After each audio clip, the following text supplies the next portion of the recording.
Upimi mano la visera, atambo chocha sembaracami. Amongara nana guatrishira tarokura, eite se kuyuti. ¿Qué tal, amigos? Muy contentos de tenerlos en la audiencia de mi canal. La presentación de mi novela Cañada Estronjes, como lo ven, está impregnada del alma que fue adquiriendo a través de las redes sociales. Es una presentación virtual y a la vez íntima, aquí desde el rincón de mi casa. Y lo hago de esta manera, en primer lugar, para no dejar pasar la fecha del armisticio de la Guerra del Chaco, los 80 años de finalizado el conflicto, que se conmemoran hoy viernes 12 de junio. Y en segundo lugar, para llegar a las personas y amigos que se encuentran repartidos en distintos lugares de América Latina. Desde luego, más adelante realizaré otras presentaciones con presencia de público en Onguien, la ciudad donde vivo, y luego en Bruselas, en algún centro cultural que ya daré a conocer por mi canal. Y por qué no más adelante en La Paz o en Asunción. Dicho eso, y antes de hablarles de la novela, quiero expresar mis agradecimientos a la Petite Échelle, la pequeña escalera, diríamos en español, que es una asociación de microcrédito de Onguien. Este grupo, a cuyos miembros considero mis amigos, me ha permitido financiar la edición de la novela. A continuación, tengo que agradecer a la editorial Fanes, a David Pérez y Eva Pelayo. Un saludo desde aquí, que hicieron un trabajo excelente, no solo en la maquetación de la edición impresa y de la digital, sino también en lo que se refiere a la concepción de la promoción de Cañada Estronjes. Y habrán visto ustedes en YouTube el book trailer que resultó una joya en este arte de atraer lectores. Además, Fanes concibió los sugestivos eslóganes que ya los he tuiteado y que ustedes conocen: Cañada Estronjes, la guerra del Chaco como nunca antes fue contada, y cuando tienes que partir a la guerra, la única promesa posible es sobrevivir. Un agradecimiento especial a quienes siguen mi blog de manera constante, muy especialmente a mi amigo Grover Linares, que me sigue desde Sucre, a Catherine Dax, aquí en Bélgica, a Cecil de Marchi en Cochabamba, a Nelly en Fernando de la Mora, a Juan Ramón en Managua, y también a todos los hispanos que siguen mi blog en Estados Unidos y que son los más numerosos. Y naturalmente no puedo olvidarme de Elizabeth Arrázola, del periódico Los Tiempos. Ella tuvo confianza en mí desde un principio y me hizo una entrevista que dio empuje al lanzamiento de Cañada Estronjes. Lo mismo a Luis René Baptista, quien me sugirió pasar del ebook al papel. A mi familia, a Valérie, a Eduard y Valentín, a quienes dedico la novela, y también a mi mamá, de quien recibí narraciones de su niñez de la época de la Guerra del Chaco. No digo más, para así poder sumergirlos en la historia de Cañada Estronjes. Cañada Estronjes relata las difíciles circunstancias que vivirá Nicolás, que al terminar la secundaria tiene que partir a la guerra. Él, junto a dos amigos que encuentra en las trincheras, combatirá en la batalla de Cañada Estronjes. Esta batalla fue una de las más determinantes en el curso del enfrentamiento entre paraguayos y bolivianos.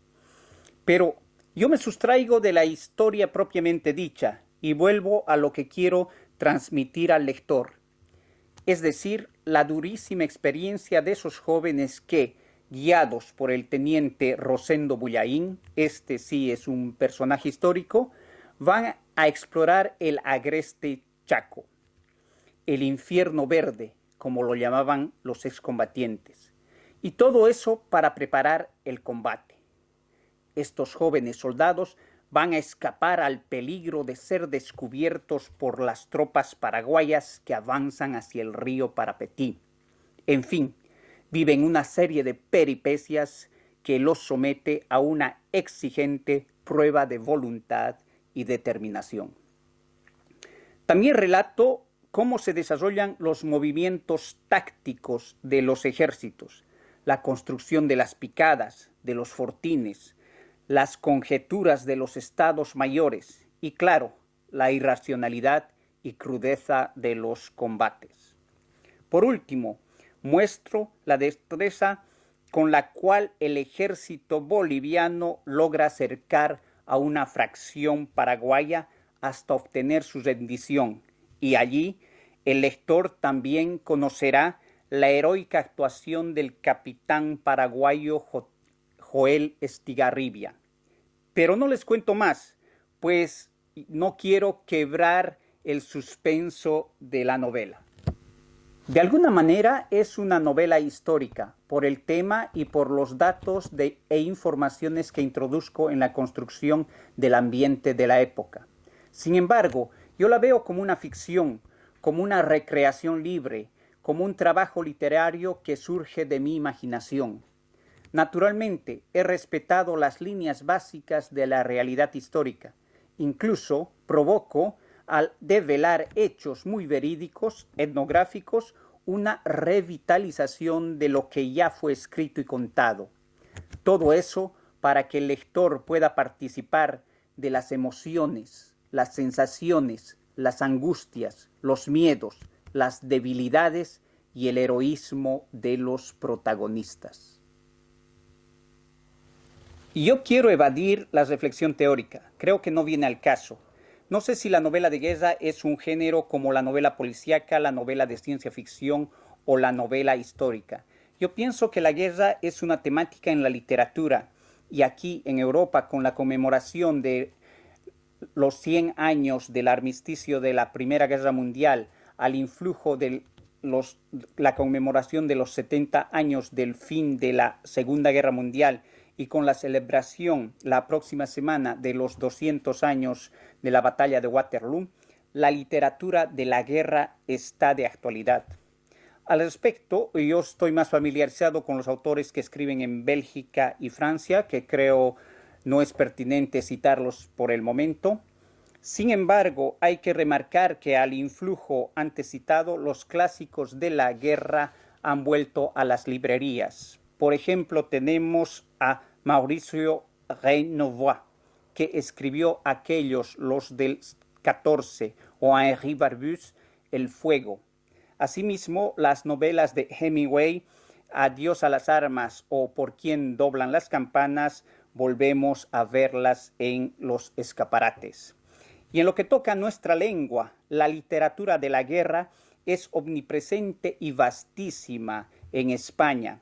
Yo solo cito a dos novelas que leí mientras escribía Cañada Estronjes, La defensa de Madrid y A sangre y fuego, ambas de Manuel Chávez Nogales. Y en lo que respecta a Sudamérica, yo puedo nombrar una novela que me impresionó por su estilo y contenido, Los Pichiciegos, de Rodolfo Enrique Foucault, que trata de un grupo de soldados desertores durante la Guerra de las Malvinas. Cuando comencé a escribirla, ni imaginé que podía definírsela como una novela de ruptura, pues la motivación inicial fue simplemente de querer escribir otra novela.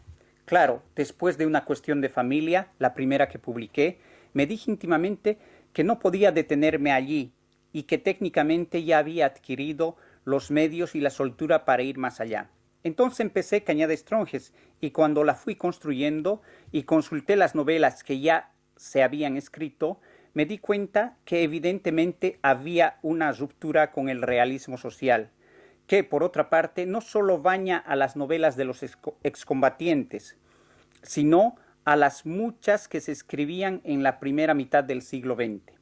Así, por ejemplo, Prisionero de guerra de Augusto Guzmán, que podemos tomarla como paradigmática, mantiene el tono de denuncia social y aquel paternalismo que los autores se atribuían cuando hablaban de los indios que fueron a la guerra. Pasa lo mismo con la única novela de la Guerra del Chaco que trascendió Sudamérica. Me refiero a Hijo de Hombre, del paraguayo Augusto Roa Bastos, que es ante todo una novela social. Es en ese sentido que Cañada Estronjes rompe con las novelas del Chaco, aunque al mismo tiempo nos plantea una paradoja. Es que dará continuidad a aquella literatura del Chaco, o, para usar una palabra de moda, Cañada Estronjes va a dar visibilidad a las viejas novelas del Chaco y quizás pronto las tendremos en formato digital y sean difundidas más allá de Bolivia y del Paraguay. Bueno, eso es un deseo más que una realidad, pues veamos primero si la novela será acogida y gustará a los lectores. Y es en esa perspectiva que Cañada Estronjes es una novela de ruptura, y no creo que sea la única que tenga esa pretensión, pues todo autor tiene la ilusión de proponer algo nuevo, algo innovador, y yo creo que en eso ustedes participan de mis ideas. En lo formal, participa de una nueva manera de hacer literatura, la que se hace exponiendo el trabajo a los lectores a través de un blog. Hay muchos autores que están pasando del relato en tiempo real a la construcción de novelas que luego se convierten en libros.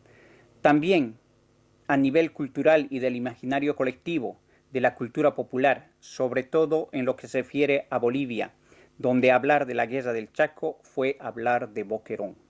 Escribir Cañada Estronjes, lo digo con sencillez, me permitió revisar mis preconcepciones. Creo que haber escrito la novela me permite ver de otra manera esta guerra, en muchos aspectos. No sé si el lector participará de esta experiencia. A ese propósito, pienso, por ejemplo, en el film que está rodando Tonchi Antesana, que lleva por título Boquerón. Yo sospecho que esta película va a romper también con la visión que heredaron los bolivianos de la Guerra del Chaco. En todo caso, nosotros somos hijos de la época y sin duda transmitimos nuestro presente en nuestras obras. Bueno, no les digo más, no quiero extenderme y ahora les propongo que planteen sus preguntas para que esta presentación sea más dinámica. Como pongo el video en Facebook para aquellos que no tienen una cuenta YouTube, intentaré contestar las preguntas simultáneamente. Y claro, desde luego, les agradezco por haberme prestado atención y de antemano por leer la novela. Bravo soldado, quizá que yo, en mi quizá pecho de bronce, van los tres unos que